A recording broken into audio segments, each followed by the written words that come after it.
ৰাজ্য চৰকাৰৰ কেবিনেটে আজি শিক্ষকৰ আৰ্জিত ছুটি সন্দৰ্ভত যি সিদ্ধান্ত গ্ৰহণ কৰিছে তাৰ বাবে আমি ৰাজ্য চৰকাৰক ধন্যবাদ জ্ঞাপন কৰিছো। দীৰ্ঘদিন ধৰি আমি অসম ৰাজ্যিক প্ৰাথমিক শিক্ষক সন্মিলনীয়ে ৰাজ্যৰ শিক্ষকসকলক আৰ্জিত ছুটি বছৰি 30 দিনলৈ বৃদ্ধি কৰাৰ বাবে আমি দাবী জনাই আহিছিলো।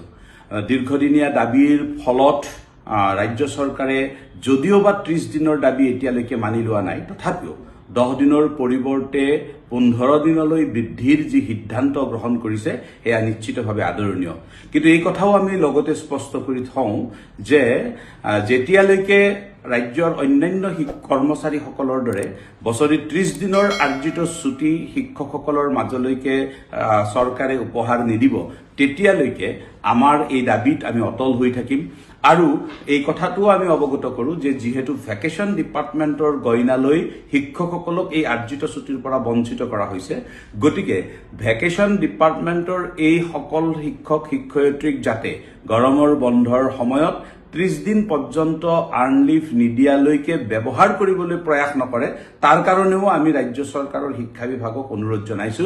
কিয়নো যিহেতু আমি আৰ্ণ লিভটো অন্যান্য কৰ্মচাৰীসকলৰ দৰে আমি পাবলৈ সক্ষম নহয় কেৱল ভেকেশ্যন ডিপাৰ্টমেণ্টৰ কাৰণে, গতিকে তেনে ক্ষেত্ৰত আমাক অন্য কামত ব্যৱহাৰ কৰাটো নিশ্চিতভাৱে উচিত কথা নহয়। আমি পুনৰবাৰ সিদ্ধান্ত গ্ৰহণ কৰা হৈছে 10 দিনৰ যি আকোৰগোজ স্থিতিত ৰাজ্য চৰকাৰে বিগত প্ৰায় 20 বছৰ কাল ৰাজ্য চৰকাৰে এই স্থিতিত অটল হৈ আছিল, সেই স্থিতিৰ সলনি কৰি 15 দিনলৈ বৃদ্ধি কৰা কাৰ্যক আমি আদৰণি জনাইছো।